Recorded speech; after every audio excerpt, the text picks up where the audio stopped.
morning. Welcome to the Unitarian Universalist Church of Augusta, where we gather together to love and support each other as part of beloved community.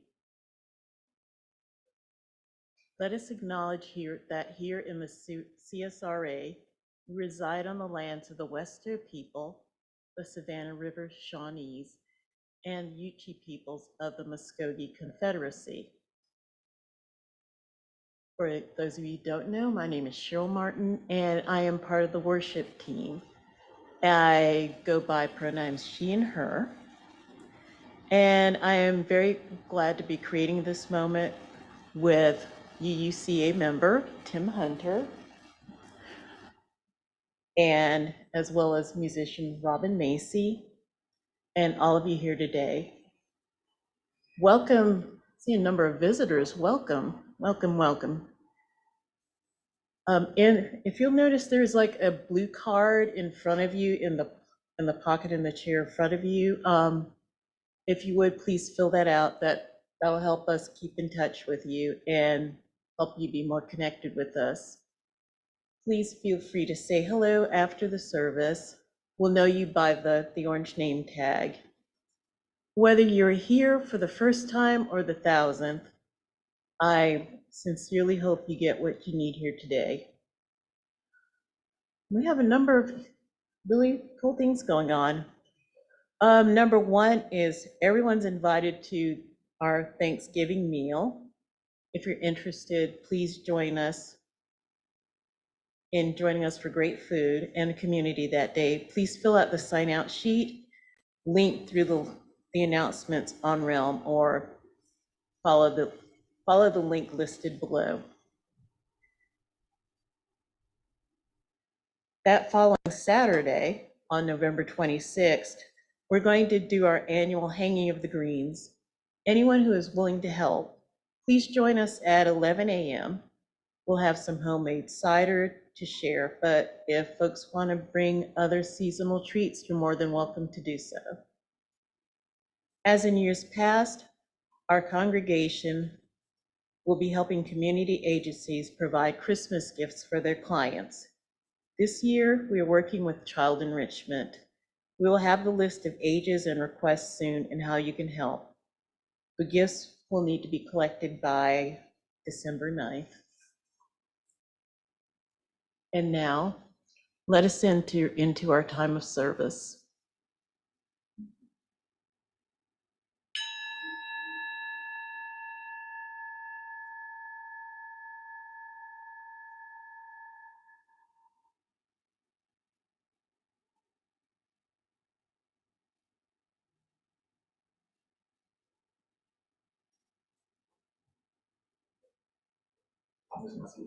Okay, that's all right. Okay. Today's chalice lighting is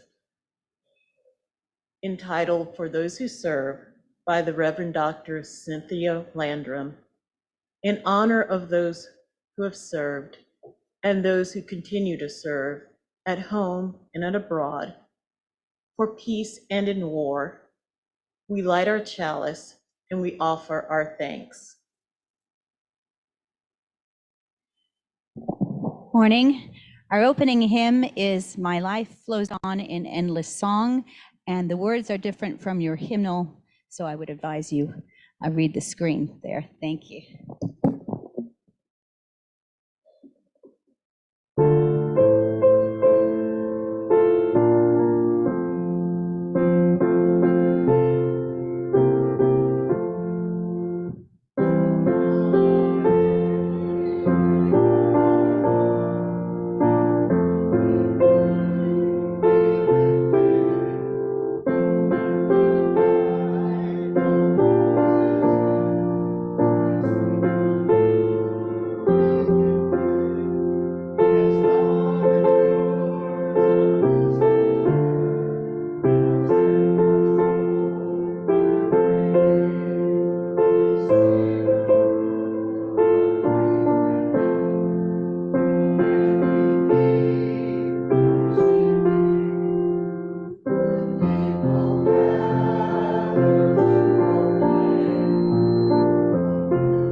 Now is a time every week when we come together as a community to share those joys and sorrows that have entered our lives. If you have a joy or sorrow that you would like to share, make your way and hold them all in the heart of this community.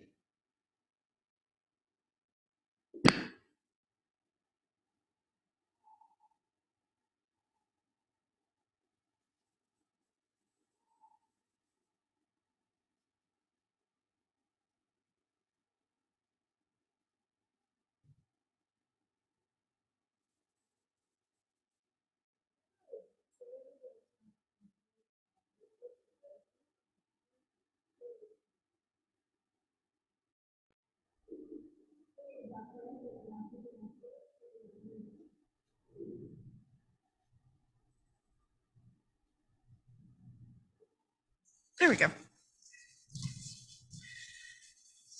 All right. All right. So today I'm going to be sharing two stories with everyone. Okay.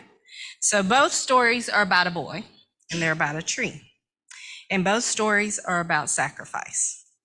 Sacrifice is something we as a country ask of our veterans and their families each day. The term sacrifice means this: an act of giving something valued for the sake of something else regarded as more important or worthy. One of these stories is called the giving tree. Okay. And the giving tree, when we talk about giving, it means to freely transfer that possession of something to someone or hand over to. So I want you to think about that while we're listening to the story about the giving tree. Okay. And the other one is called the nurturing tree. Okay. And when we say nurture, it means to care for, and here's the biggie: encourage the growth of development.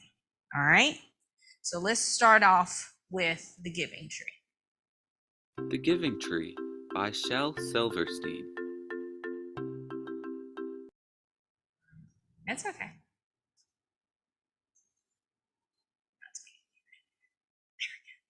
If you're going back to school, before you submit your essays, run it through Grammarly Sorry. to quickly check for spelling, punctuation.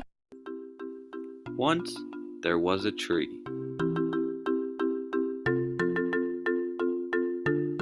And she loved a little boy. And every day the boy would come and he would gather her leaves and make them into crowns and play the king of the forest. He would climb up her trunk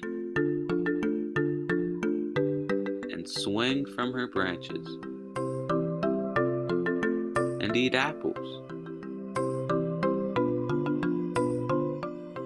And they would play hide and go seek. And when he was tired, he would sleep in her shade.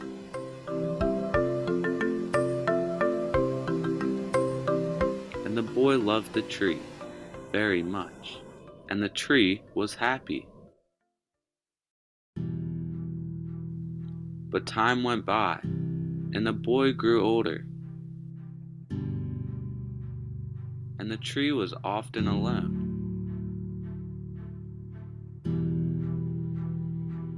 Then one day the boy came to the tree, and the tree said, "Come, boy, come and climb up my trunk, and swing from my branches, and eat apples, and play in my shade, and be happy." "I am too big to climb and play," said the boy. "I want to buy things and have fun. I want some money." "I'm sorry," said the tree, "but I have no money. I only have leaves and apples. Take my apples, boy, and sell them in the city. Then you will have money and you will be happy." And so the boy climbed up the tree and gathered her apples and carried them away. And the tree was happy. But the boy stayed away for a long time, and the tree was sad.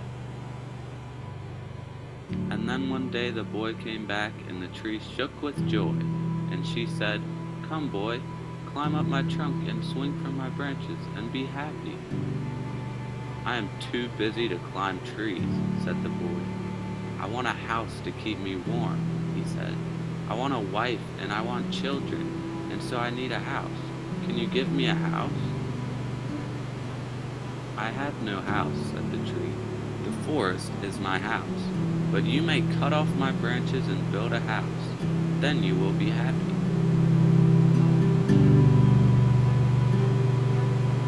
And so the boy cut off her branches and carried them away to build his house, and the tree was happy. But the boy stayed away for a long time, and when he came back, the tree was so happy she could hardly speak. Come, boy, she whispered, come and play. I am too old and sad to play, said the boy. I want a boat that will take me far away from you. Can you give me a boat? Cut down my trunk and make a boat, said the tree. Then you can sail away and be happy. And so the boy cut down her trunk and made a boat and sailed away. And the tree was happy, but not really. And after a long time the boy came back again. I am sorry, boy, said the tree, but I have nothing left to give you. My apples are gone. My teeth are too weak for apples, said the boy. My branches are gone, said the tree. You cannot swing on them. I am too old to swing on branches, said the boy. My trunk is gone, said the tree. You cannot climb. I am too tired to climb, said the boy. I'm sorry, sighed the tree. I wish that I could give you something, but I have nothing left. I am just an old stump. I am sorry. I don't need very much now, said the boy. Just a quiet place to sit and rest. I am very tired. Well, said the tree, straightening herself up as much as she could. Well, an old stump is good for sitting and resting. Come, boy, sit down. Sit and rest. And the boy did, and the tree was happy.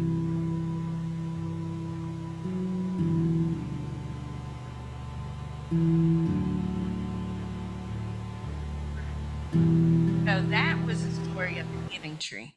Now I'm going to read to y'all a story about the nurturing tree. Once there was a boy who really enjoyed a tree. He enjoyed the roughness of its bark when he climbed it. He enjoyed the springiness of its branches when he swung on them. He enjoyed the crackle, the smell, and the pillowy feeling of its leaves when he gathered them into a big pile and jumped into them in the fall of the year. He enjoyed the crunch and tart taste of its apples when he bit into its ripe fruit. And when the sun was hot, he enjoyed sitting in its shade, leaning against its sturdy trunk, thinking about all the things he hoped to do and have as he grew older. The tree enjoyed the boy too. She enjoyed watching him grow stronger, able to do more things. She enjoyed his company. She enjoyed being useful. But there came a time when the boy stayed away. Then one day he returned and he said to the tree, I need some money. And the tree said, well, money doesn't grow on trees, but apples do. And you're welcome to gather my apples and sell them for money. The tree was delighted to have the boy climbing about, gathering the apples she'd grown. She enjoyed his company and she enjoyed feeling useful. But then the boy stayed away for a long time again. And one bright sunny day, the tree saw him coming toward her, older now, a young man, and she was very happy. She really enjoyed his company. She enjoyed that he was bigger and looked stronger than when she had seen him last. I want a house, he told the tree, a house to live in and raise a family. Would you give me your wood?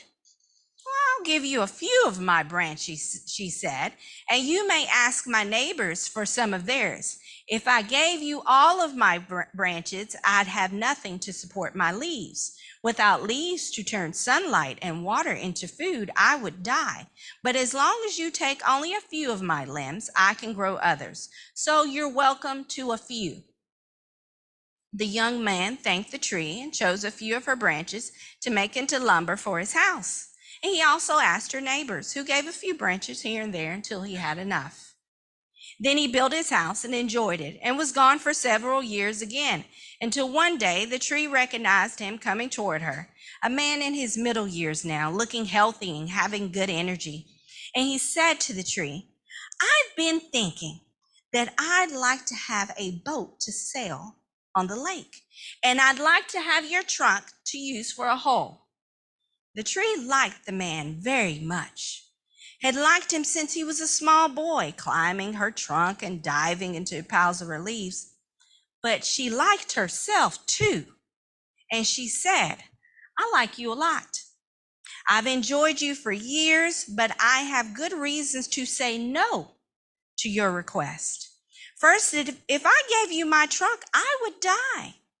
And while I like to give of myself and feel useful, I know better than to give myself away. Secondly, I've noticed that you've only come around when you want something for yourself. Other than that, I never see you. Still, that doesn't mean you can't have a boat. You don't have to have wood to make a boat. Fiberglass is a wonderful material for building a boat. Build yourself a boat of fiberglass and come visit me from time to time." At first, the man wasn't happy about the tree's response. Always before, she had given him at least, something of what he had asked for. But then she was right. He did only come to see her when he wanted something. And fiberglass was perfectly good material to use for building a boat. The more he thought about it, he realized that at first, he and the tree had been giving each other something. But as the time had gone by, the tree had been doing almost all of the giving, and he had been doing almost all of the taking. He decided to take his children to play in, on, and around the tree. He had bought some seedlings and showed his children how to plant them, so that the seedlings would grow up to keep the tree company. Like all living things, though, the tree grew older and older, and finally it did die. And the keepers of the forest cut it down, leaving only her stump. The man grew older too, and returned to the tree one day only to discover that nothing was left of her but her stump. She could offer no shade to sit in, no sturdy trunk to lean against, only her stump to sit upon, so the old man sat. He thanked her for being there when he was a boy, allowing him to climb her sturdy trunk, bounce upon her springy branches, eat her crisp, tart apples, and pounce into her pile of fallen leaves. He thanked her for the shade she had provided and for being there to lean upon when he just wanted a place to think thoughts and dream dreams. He thanked her too for the limbs she spared for building his house. And then as he thought some more, he thanked her most of all for setting limits and saying no, for only allowing him to have some of her limbs, not so many as would have damaged her, and for telling him no when he wanted her trunk, which would have killed her. He also thanked her for pointing out that he had fallen into a habit of thinking only of himself, coming around only when he wanted something from her. He thought a long time, and when it came time for the old man to go, he patted that stump and he said, "Thanks for liking yourself as well as you liked me. I think that liking yourself enough to tell me no was the best gift you could have ever given me." The end. Okay. And then we'll sing our children off. Patient.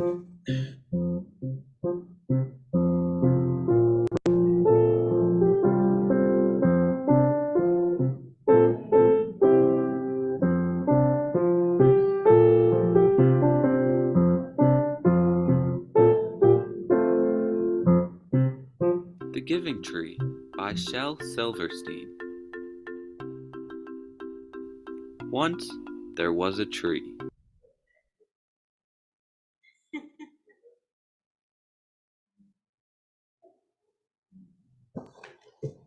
Let us enter into a time of meditation. Words come from Howard Thurman. Open unto me light from my darkness. Open unto me courage for my fear. Open unto me hope for my despair. Open unto me peace for my turmoil. Open unto me joy for my sorrow. Open unto me strength for my weakness. Open unto me wisdom for my confusion. Open unto me forgiveness for my sins. Open unto me love for my hates. Open unto me thyself for myself.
And now I invite the ushers to come forward and take up the morning offering, which will help us sustain this beloved community.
Thank you for your generosity.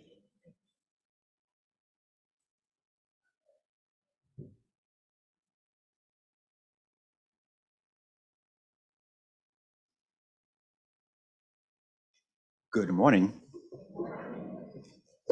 So on my paper, I wrote that maybe I should have all the veterans come up to the front. But then I realized that if y'all like me, you got bad knees, bad backs, bad feet, and we be here all day waiting for all of us to come up to the front. So can all the veterans please stand?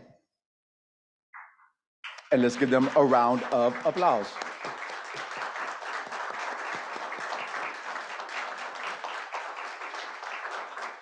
Thank you very much. Now I will allow you all the opportunity to thank me, the world's greatest living veteran, for my service. Please come on. Thank you.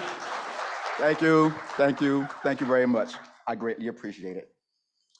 So when Reverend Nick offered me the chance to speak earlier this year, we both kind of had the same thought in mind. The first thing was to let's get Tim to speak about non-Black things, because it seems like I've been like the resident Black person for Veterans Day, well, for Martin Luther King Day and for Black History Month, and we're kind of going to get you away from that, which I greatly appreciated, because it turns out that and we get it, not many Black UUs. I think I've beat that point to death. So we get it. It's not a whole bunch of us, but it turns out that I am more than just the Black guy. I am also a veteran. So I was a little nervous about what am I going to talk about at this Veterans Day service, because really, Veterans Day celebration, they kind of bore me out of my mind, like really. And I can say that because I'm a veteran. If you're not a veteran, you can only think it, but you can't really say that out loud. But this is the truth, because they're all pretty much the same thing. We honor you for your service. Yeah, yeah. We can never repay the debt. I got it. We honor your sacrifices. I get it. And the biggest thing, thank you for your service. So we get it. You keep hearing that over and over again. And I realized that that is what bored me. I just like hear the same thing over and over again. And people mean well. I get it. But still, it's kind of boring for me. So we do the same thing over and over again. Introduction of the speaker, talk about, see, there was no introduction for me. I didn't want that. We talk about awards and wars that you served in and the things that you've done. And it's like, oh, so, and then you just kind of do it and you forget about it. And then you do the same thing do the same thing again next year. So rinse and repeat. But what happens after the services? Like, what do you do then? After you thank the veterans for their service, what comes next? What do you do with that? We'll talk about that in just a bit. But first off, veterans are not all the same. Whenever I watch the news, it was the veterans this and the veterans that and the veterans this and the veterans that. And I'm like, is that guy even like me? Does that guy even believe the same things that I believe? And I think that sometimes we look at the veterans as just like this monolithic group of people who all believe the same thing, and we just put them in a box. Veterans are not all the same. First off, we join for different reasons. I'm just a little country boy from Statesboro, Georgia, and I joined the Army to see the world. When I was a recruiter in Phoenix, Arizona, I got to hear firsthand of the different reasons that people wanted to join. A college student bored out of his mind, wanted a sense of adventure. I made him an airborne ranger, true story. A father with a master's degree looking for security because the job market sucked. A couple about to lose their house decided to join together. A trust fund baby whose dad brought his son in and was like, before he gets access to this money, he needs to do 3 years in the military. I was very impressed by that. A lawyer who, for whatever reason, couldn't stop getting DUIs. Like my man was getting DUIs left and right. I guess law practice was a high stress job, but he just couldn't stop getting DUIs and he just needed to get away. And the exotic dancer named Rhonda, who desperately wanted to be a military policeman. And Rhonda, don't ask me why I remember Rhonda specifically, okay? But she would text me like at 2 o'clock in the morning to let me know that, hey, I made it home safe from the club, and Rhonda joined as a military policeman. There are also families like mine, which we call a legacy family. My daughter is in the Army. She joined because I was in it, and it was a proud, proud day for me. We call those legacy families. Another way in which we're different is how America responded to veterans returning from different wars. We have World War II, the greatest generation. They came back and they were living it up. They were welcomed home with open arms and GI Bills and affordable housings and good job and easy access to the American dream. Well, unless you're black, but that's a different story. The Vietnam War, extremely unpopular, and we treated our returning veterans shamefully. We did not treat them very, very well, and we're trying to rectify that. We sort of kind of got it right a little bit now with veterans now, but there's still a lot of issues that we have to work out. So I'd like to take a few minutes to share a few of my experiences from my time in the Army and offer a few reflections on my time after the service, or in other words, story time. Okay, so my first day in basic training, I was cursed out twice. 2 times I was cursed out. The first time I was late coming to formation. So if you're not familiar with military jargon, a formation is when a group of people gather around, and then the people in charge kind of tell you what to do. So it's a standard part of military. Every morning you have a formation, and at the end of the day you have a formation. That way you can get the information that you needed to get. So I was running late to a formation. This is the first day of basic training. Running late would be a theme in my career. Like, I was always running late. So I'm like the last person coming up. And then the drill sergeant somehow saw me trying to sneak in. And then he yells out, "Hey, soldier, what's your name?" And I say, "Tim." He said, "I need your rank and last name, dummy." I'm like, "Oh, my bad, I'm Private Hunter." And then he yells at me, "Private Hunter, get the bleep off my grass." I never jumped so high in my life. So this same drill sergeant is talking to us as a group. And I don't remember what got him to this point, but he was angry with us all the time. Drill sergeants, apparently. Anybody here was ever a drill sergeant? No. Angry people all the time. I wanted to be a drill sergeant for a while, and it just never worked out because it seemed like so much fun. But the drill sergeant said to us, "I know how you soldiers are. You're all the same. I try to help you. You try to screw me. No, screw you." Except for he didn't use the word screw. He used something a little more colorful. My feelings were very, very hurt. And I'm like, what have I gotten myself into? What type of lifestyle am I about to lead? I don't think this is for me. But thankfully, I made it through basic training. And out of a platoon of about 60 soldiers, surprisingly, I was not the worst soldier. I was the second worst soldier. I'm not, thankfully for Brooks. Brooks was a terrible soldier. Brooks, if you're somehow listening to this, I hope you made it through your Army career, but I am sure you did not make it past, because he was just a really bad guy.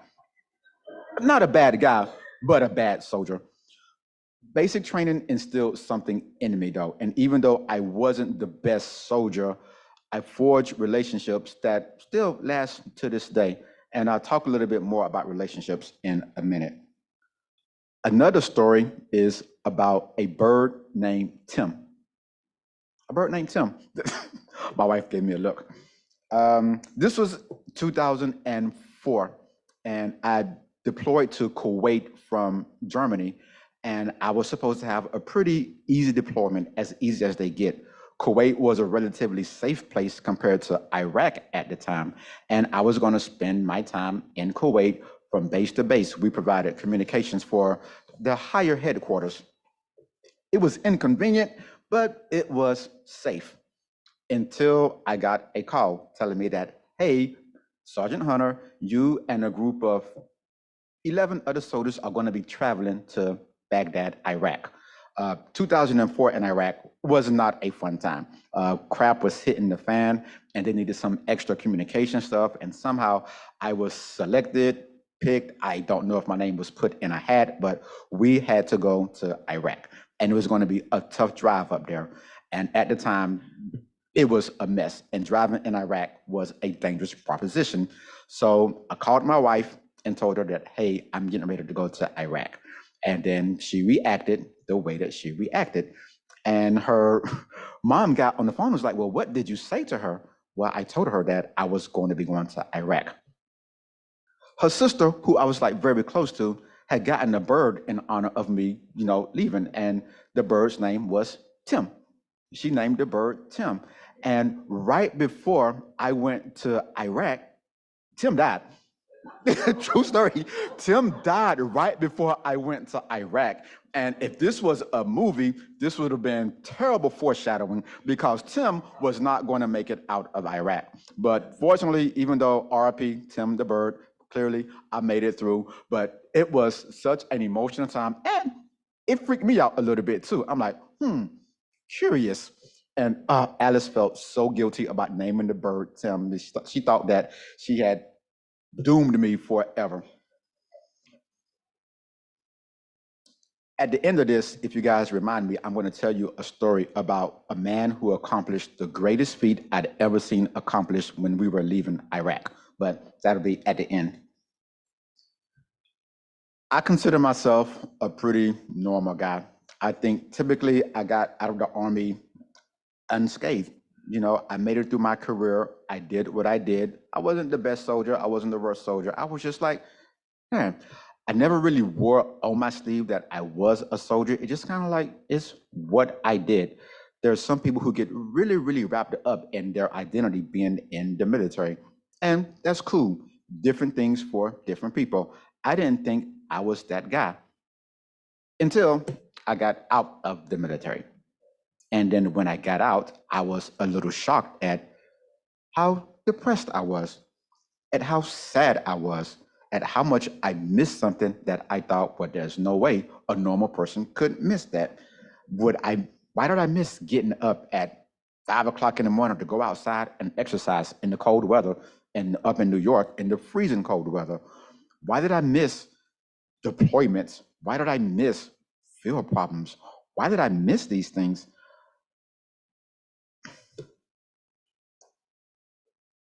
The relationships are what I missed. Those relationships that can't be replicated.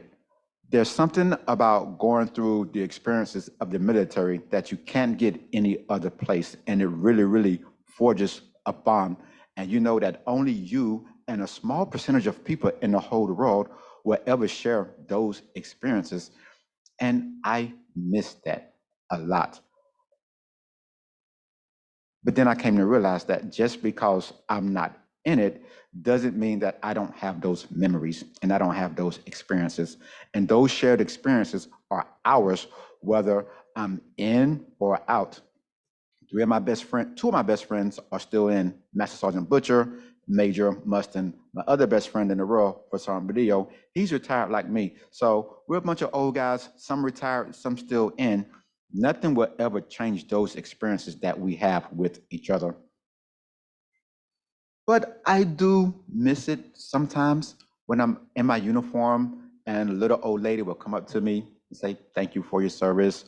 Or a little kid will come up and say, thank me for my service. Or maybe an old guy would see my military patch, 10th Mountain Division, and be like, yo, I was in 10th Mountain Division. And we like have these conversations. There was something to that. I realized that without that uniform, I was almost an anonymous guy, just a regular dude, maybe a dangerous dude looking the way that I look. That uniform offered me a sense of protection. And I miss that. I miss that a lot. So when we clap for veterans and we thank them for their service and we do these awesome things, what does it really mean?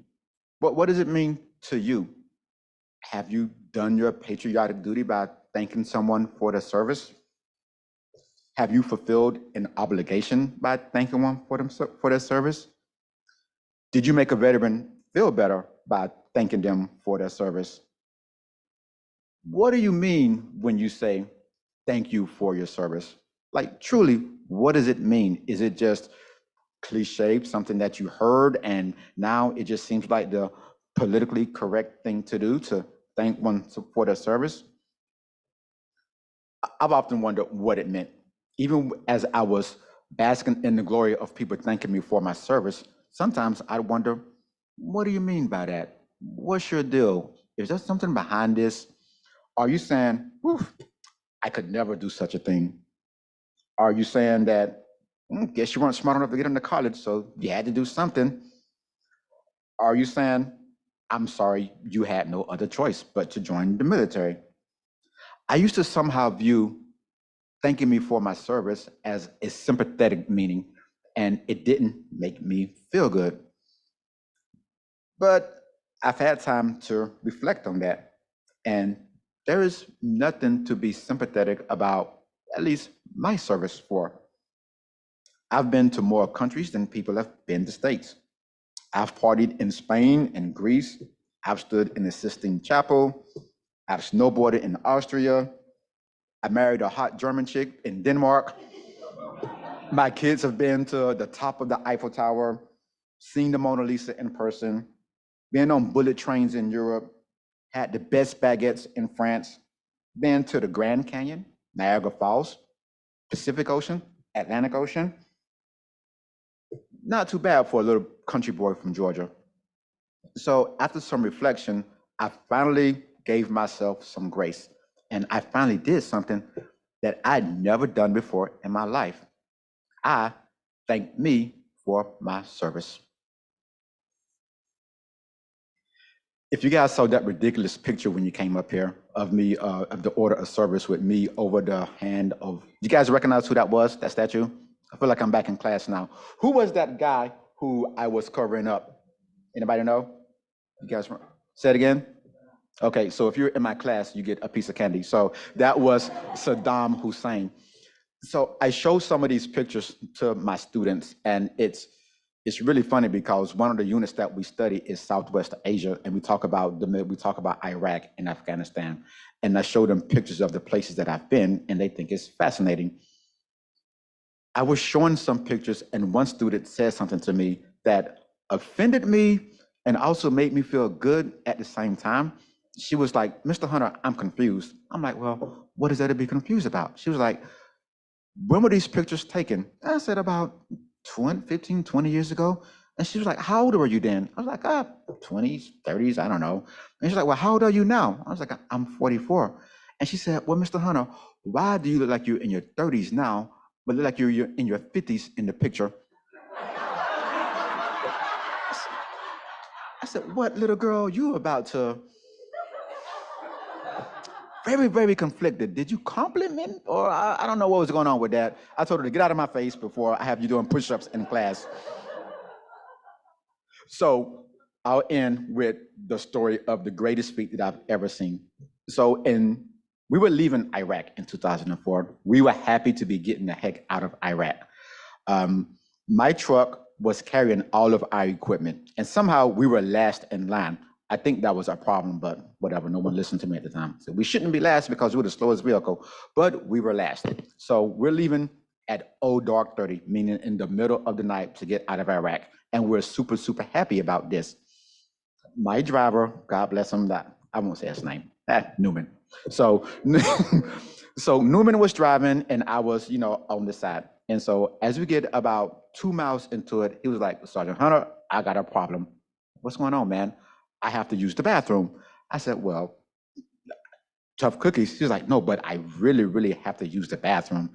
I'm like, "My man, we cannot stop. We are trying to leave. If we stop, they're going to leave us. And this is not the best place to be stopping." He was like, "But I really, really have to go. I don't know what you want me to do." He asked if I could hand him a bag. Okay. And so I handed him a bag, and he pulled off the most impressive feat that I've seen. Remember, we have our weapons, we have on full body armor, and he is driving the truck. And he's driving the truck, and somehow Newman, and he really, really had to go, and I smelled it, he really had to go. He somehow managed to do his business in that bag as he's driving in the middle of a night with all the stuff on and not make a mess inside of the truck at all. When he was done, he flung his business out of the door, and I thought that, hey, okay, Iraq is going to have a special surprise from Newman. So it turns out that Iraq got some of the surprise, but some of that surprise landed on the side of the truck and made its way back to Kuwait with us. And it was a pretty nasty, disgusting thing.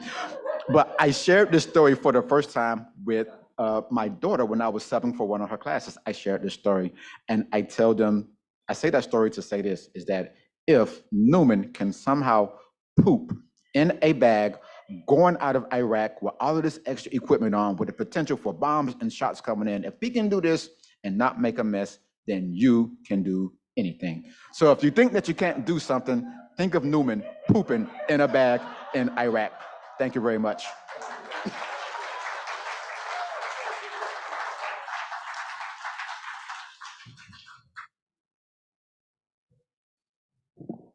Our closing hymn is Rank by Rank. Again, we stand hymn 358. Please stand in body or spirit.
Today's closing words come from Ren Bellevant's Grace.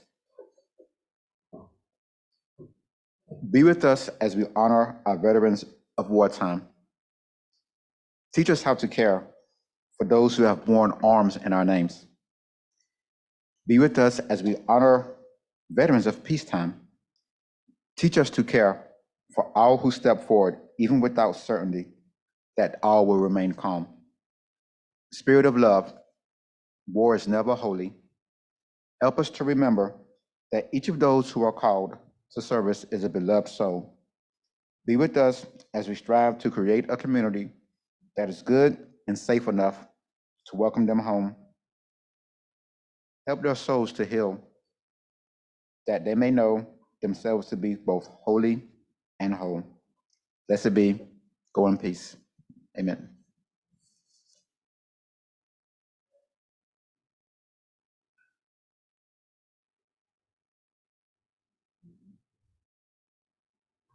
Okay, Spirit of Love.